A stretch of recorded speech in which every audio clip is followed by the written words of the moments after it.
جان بچانے میں سونٹ کیسے لگے تھے کہ عبد المطلب زمزم کا کنواں کھود رہے تھے. بنو جرہم جب ان کو بنو خزاعہ نے شکست دی تو انہیں زمزم کا کنواں پتھروں سے بند کر کے اوپر سے مٹا دیا نشان. تو 300 سال زمزم کا کنواں بے نشان تھا. بنو خزاعہ سے جب قصی نے حکومت چھینی، قصی جو آپ کے پردادوں میں سے ایک آتا ہے، تو قصی بن کلاب، تو اس کے بعد عبد المطلب جب سردار بنے تو ان کو خواب آیا کہ پاک پانی نکالو. پھر اگلے دن خواب آیا پاک پانی نکالو. پھر اگلے دن خواب آیا پاک پانی نکالو. تو تیسرے دن یہ کہتے ہیں کدھر ہے پاک پانی؟ تو آواز آئی صبح حرم میں بیٹھو، ایک کوا آئے گا، ایک جگہ زمین پہ 3 دفعہ ٹھونک مارے گا، وہاں وہ پاک پانی ہے. تو اگلے دن حرم میں آ کے بیٹھے، کوا آیا، ٹک ٹک ٹک ٹک اڑ گیا. تو آپ نے قریش کو جمع کر کے فرمایا آؤ یہاں سے پانی زمزم نکالیں. تو جاؤ جاؤ پہاڑی کنواں مر مک گیا، ہن کتھوں پانی آیا، اسے نہیں ٹکرا مارنی ہے، تو ٹکر مارنی تے مار. تو اس وقت ایک ہی بیٹا تھا حارث، تو دونوں باپ بیٹا کھودتے تھے. ایک دن تھک کے کہنے لگے وہ بھی کوئی سردار نہیں جن دی اولاد نہ ہوئے. تو ہمارے یہاں تو نا کم بچے خوشحال گھرانا، میں کہا کرتا ہوں نیک بچے خوشحال گھرانا. ایک ہوئے تو ہوئے سپ ورگا تھا کیا خوشحال گھرانا. تو نیک بچے خوشحال گھرانا.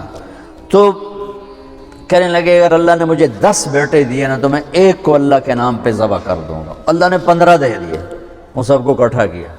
کہنے لگے میں نے منت مانی تھی ایک کو ذبح کرنا ہے، پوری کرو. کہنے لگے میں تو عزت دار نوجوان ہوں، میں یہ کام تھوڑا ہی کروں گا. تو پورے پردادے والا واقعہ ہوا. کچھ دنوں بعد وہ مل گئے، حضرت آمنہ سے شادی ہو گئی، وہ عورت مل گئی. تو کہنے لگے شادی کیوں نہیں کرتے ہو؟ اس نے وہی بات دہرائی کہ مجھے فاحشہ نہ سمجھو، میں بہت عزت دار ہوں، تیرے ماتھے پر نور نبوت تھا، وہ آمنہ کے پیٹ میں چلا گیا، اب مجھے کوئی ضرورت کوئی نہیں. من انفسکم لقد جاءکم رسول من انفسکم، عالی اس سے بڑا خاندان کوئی نہیں، اس سے بڑا نسب کوئی نہیں، اس سے بڑا حسب کوئی نہیں. اور یہ واحد محمد مصطفیٰ ہیں جن کا نسب آدم علیہ السلام تک چلتا ہے. محمد بن عبداللہ بن عبد المطلب بن ہاشم بن عبد مناف بن قصی بن کلاب بن مرہ بن کعب بن لوی بن غالب بن فہر بن مالک بن نضر بن کنانہ بن خزیمہ بن مدرکہ بن الیاس بن مضر بن نزار بن معد بن عدنان بن اود بن حمیسہ بن سلیمان بن عوس بن بوز بن قموال بن ابی بن عوام بن ناشد بن حذا بن بلداس بن یدلاف بن طابخ بن جاحم بن ناحش بن ماخی بن عیفی بن عبقر بن عبید بن الدعاء بن حمدان بن سمبر بن یثربی بن یحزن بن یلحن بن ارعوا بن عیدی بن زیشان بن عیسر بن اقناد بن ایہام بن مقصر بن ناحد بن زارب بن سمی بن مزی بن عوض بن عرام بن قیدار بن اسماعیل بن ابراہیم بن آدر بن ناح. محبت نہ ہو اور اس کی عظمت نہ ہو تو اس کی بات کی عظمت کہاں سے آئے گی؟ مجھے پتہ ہی نہیں ہے کہ یہ کہنے والا کون. میرا بھائی یہاں لاہور میں آنے سے پہلے نشتر ہاسپٹل میں دل کا وہ جو ابتدائی دنوں میں ڈاکٹر تھا، تو میں اس کے وارڈ میں کھڑا تھا تو ایک چھوٹے سے قد کا آیا بندہ، بڑا بے روبا گیا. تو وہ میرا بھائی ایسے ہو گیا. تو جب وہ چلے گا تو میں نے کہا مجھے لگتا ہے یہ تیرا پروفیسر ہے. کہنے لگا تینوں کیوں میں پتہ؟ میں کہا تو اینج ہو گیا ہے، حالانکہ بندہ تو بڑا بے روبا ہے، چھوٹا جا. جس کا روب ہوتا ہے، جس کی عظمت ہوتی ہے، اسی کی اطاعت ہوتی. ہم جانتے، ہمارے تذکرے ہی نہیں کہ ہمارے نبی کہ آپ کو اپنے وہ کیا ہسپتال سے کلینک سے ہسپتال سے کلینک، تو تھوڑا اور بھی دکھ ہے زمانے میں محبت کے سوا، راحتیں اور بھی ہیں وصل کی راحت کے سوا. فیصل آباد میں SSP آیا، 4 مہینے لگا رہا تھا تبلیغ میں. تو چابی نکالی، تالا کھولا، وہ کبھی آگے کبھی پیچھے، کبھی آگے کبھی پیچھے. میں کہ بھی آج ایک سبق تک پتہ لب گیا. ڈھیر ساریاں چیزاں، کتاباں تو نہیں لب دیاں، زندگی دے تجربات تو لب دیاں. میں کہ بھی جب تک حاکم کی عظمت نہیں ہوگی، حکم کی عظمت کبھی نہیں آئے گی. تو ہمارا المیہ یہ ہے کہ ہمارے اندر عظمت مصطفیٰ ہی نہیں ہے، تو پھر اطاعت کیسے آئے؟ شکر ہم ایمان والے ہیں، اللہ کا لاکھ لاکھ شکر ہے، اور عظمت ہے، وہ درجہ نہیں جو اطاعت پہ جھکا دے، وہ درجہ نہیں ہے جو اطاعت پہ جھکا دے، جس کو اللہ خوش کرنے کی وَلَا سَوْفَ يُعْطِيكَ رَبُّكَ فَتَرْضَىٰ، پوری کائنات سے کہتا ہے مجھے راضی کرو، اور خود کہتا ہے میرے محبوب میں نے آپ کو راضی کرنا ہے۔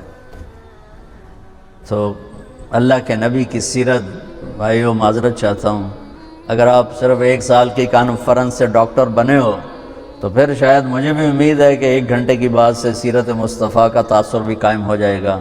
یہ جیسے یہ ناممکن ہے کہ آپ ایک فن میں زندگی کھپائے بغیر نہیں کمال کو پہنچے، ایسے ہی سیرت مصطفیٰ اور محبت مصطفیٰ وہ بھی ایک سفر ہے زندگی کا، جس میں کھپے بغیر ہم اس مقام پر نہیں پہنچ سکتے جس پر جا کر زندگی اطاعت میں ڈھل جاتی ہے، محبت میں ڈھل جاتی ہے۔ حضرت عمر رضی اللہ عنہ میرے نبی جا رہے تھے کٹھے، میرے نبی کو ٹھوکر لگ گئی، ٹھوکر لگ گئی۔ آپ کے انتقال کے بعد جب عمر وہاں سے گزرتے تو ٹھوکر کھاتے، وہ کہتے اتنے شاید پئی کوئی نہیں تھے، ٹھوکر کیوں کھا رہے ہو؟ کہ یہاں میرے نبی نے ٹھوکر کھائی تھی جب میں بھی ٹھوکر کھاتا۔ پھر جب عظمت ہوتی ہے تو یوں اطاعت آتی، یوں محبت پیدا ہوتی۔ عبداللہ بن عمر عرفات سے نکلے، اونٹنی بٹھا کے ایک طرف جا کے بیٹھ گئے پیشاب کرنے، اٹھ کے واپس آئے اپنے غلام نافع سے، کہنے لگے نافع میں نے کیا کیا ہے؟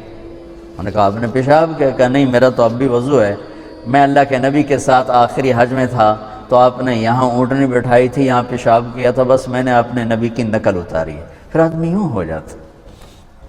تو اپنے نبی کی سیرت کو پڑھیں، اپنے نبی کی سیرت کے ساتھ کچھ ٹائم بیٹھا کریں، تب جا کر دین سامنے آئے گا، ورنہ صرف کلینک ہی سامنے ہوگا۔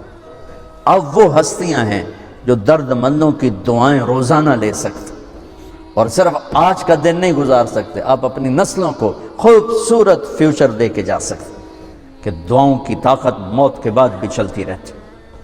میں آپ کا زیادہ وقت لے چکا ہوں، معافی چاہتا ہوں، تو اگر کوئی بات میری بری لگی ہو تو آپ مجھے اللہ کے واسطے معاف فرما دیں۔ بہرحال احباب جمع ہے، میر حال دل کہہ لے، پھر التفات دل دوستاں رہے نہ رہے۔ السلام علیکم۔